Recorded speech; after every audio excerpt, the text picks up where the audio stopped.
Okay, so we've got iMac 2 here. This is the one with the cracked screen in the top left hand corner. What we're going to do is basically just fire it up, and we're going to actually flatten it, put it onto Catalina with the USB installed that we made the other day. Just because I know it'll contain some data, which even for testing, because I will do a secure erase on it, needs to be taken off the machine. So we'll first off start by getting the memory stick that we made. And then hold down the Alt key, which would be an Option key if I were using a Mac keyboard. And there we go, now we can see the drive. SDSO, which is an install 1015 Catalina. So let's boot up off that. Yeah, like I mentioned before, the actual damage on this machine, if you can see it on the video, it's just a crack that goes up there.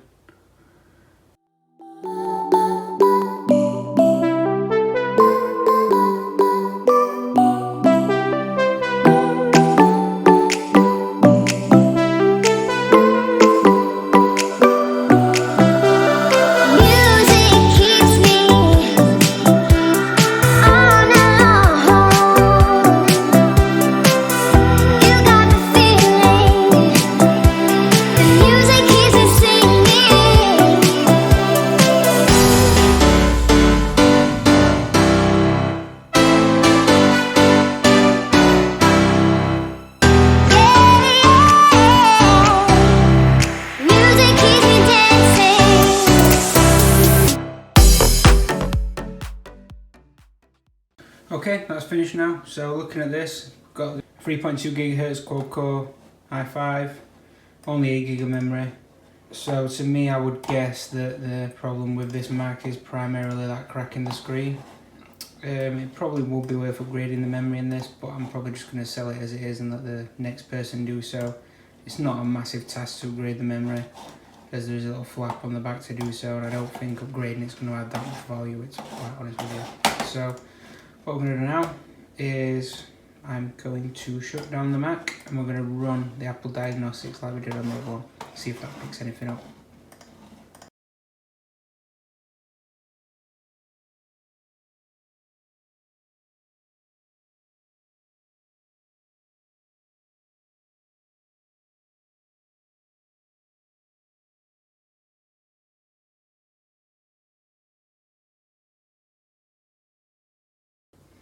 Okay, so trying to run the hardware test, we're just getting this error which comes up in the top left hand corner.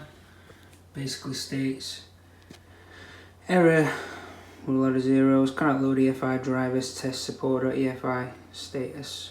That's there. So I've just done a bit of googling about this issue, and people are saying that basically the 2012 models, that there is a problem with this. So I think what we're going to do next is we're just going to jump into securely erasing the drive, as I want to get rid of any data that were then there previously. So what we're going to do now is we're going to securely erase the drive so there's no data left on in there. So when we come to sell it, nobody will be able to go through when they are driving and retrieve any data. So I'm going to chuck in the memory stick that I made, which is basically a 1015 Catalina installer.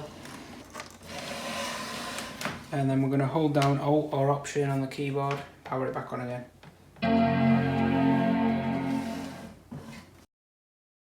Now this is going to show you all the disks that we can boot from. As you can see there, mine's called ESD-ISO, as that's what I just called it when I made it. So we want to just select that disk, or that bootable volume, or USB, or whatever you want to call it. And then we'll go into recovery. So you actually need to boot from a, well, in my opinion, need to boot from the USB drive, just so it's got a separate drive to use to wipe the internal drive. If you don't, then technically, if you're using the built-in recovery partition, you sort of always going to have a little bit of the drive that's going to be reserved for recovery, so it's not going to fully wipe the drive. So there's a couple of options, as you'll see once we get into recovery mode.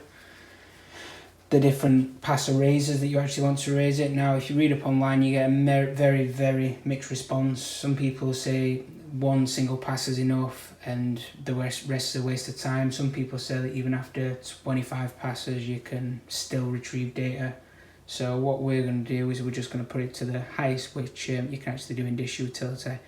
And what it'll do is basically cover all the drive in zeros and stop any used unallocated space being taken up by any old files, basically, which can then be recovered by some third-party software.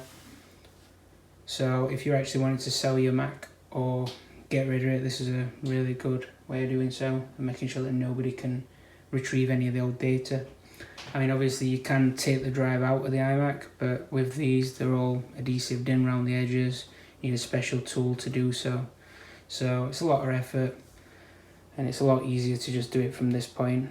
Another way you can do it is putting the iMac into target disk mode, but for whatever reason, for the life of me, I couldn't figure out how to get this into target disk mode. Usual method of holding down T just wasn't working, just kept coming up with a white screen with a flashing folder on it, which is very unusual. It's as if it can't find the boot volume to use in target disk mode. Then once you've got it there, we'd have connected it to another machine via a Thunderbolt cable, and that would have allowed us to set the arrays going. So we're nearly there now. Now we're in recovery mode. Let it examine the volumes as it says. Let's get that focus so you can read it. Might even zoom in a little bit.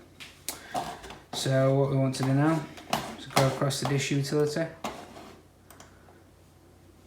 So once you're in here, you may see that there's only a couple of drives on the left hand side. What you need to do is go up to the top here and click on show all devices. So I'll just show you.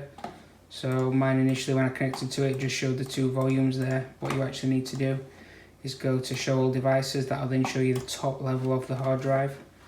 And if we go to the top level right there, go to arrays, you'll notice there is now an option there for security options.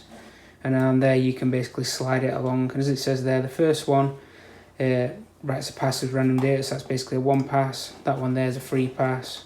Then over there, as it says there, the DoD 5220-M22M standard for securely erasing drives. So that passes through 7 times, so that is the most secure, so that's the one that we're going to be going for. I'm going to call this Macintosh HD. Doesn't particularly matter, I just like keeping it like that. And then we're just going to click erase. Now I'm not going to leave this recording this, it's going to take a hell of a long time to actually do it, but as you can see on the video, it's performing past 1, and I'm starting this at 13 minutes past 9, so we'll check back on it in the morning. Okay, so that now has completely finished, so that has had the 7 pass arrays on it. As you can see there, it took quite a few hours, but we're done. So that basically means that somebody shouldn't be able to recover any data off this drive. It's created the Macintosh HD volume there, ready for me to install Catalina onto.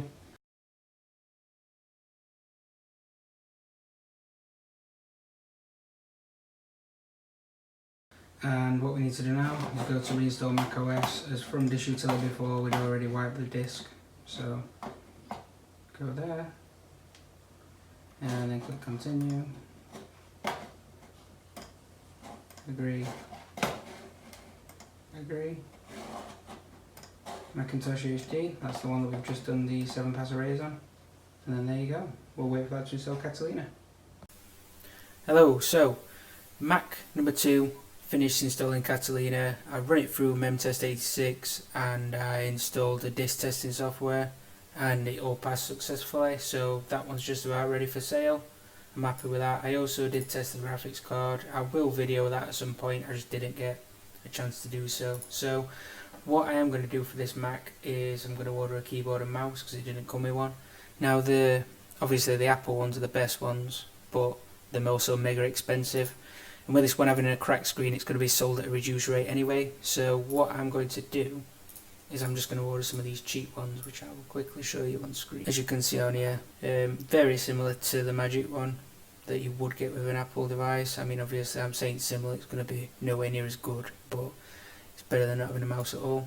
Keyboard wise, I'm going to order, which is just 855, and it looks very similar to the actual genuine Magic keyboard as well, which is the one which is period, which would come with this device. So like I say, 855, it's not a lot of money at all. So with those 2 devices, that comes to £14.43. So if we have a look at this one here, I've probably spent around 2 hours on this one again, with the testing and such as, and problems that we had. So what we're going to have to do is I'm just going to add on there temporarily that I've just spent £14.43 £14.43. That's it. Yeah, £14.43 on a keyboard and mouse. So just a quick update on Mac number 1 as well on the last video. So I did confirm it definitely was a faulty SSD, and the SSDs on those, the little one with the fusion drive, it's actually on the logic board, so that device would have needed a new logic board. So that was the only thing that was wrong with it. So what I've done is I've ordered a 1TB SSD, and we're going to do a video soon of me fitting that in there. I've had to order an OWC sensor as well, which is basically like a thermal sensor, because once you remove the standard Mac drives from them, it just spins the fans up like mad unless you have a OWC sensor in there just to tell it what the temperature of the new SSD is. But yeah, so once that arrives, we'll do a video on that. But so this one here, I'm basically going to get up for sale, I think. So I'll let you know how I get on with that. If you like the video, please subscribe, hit the like button. Thanks for watching.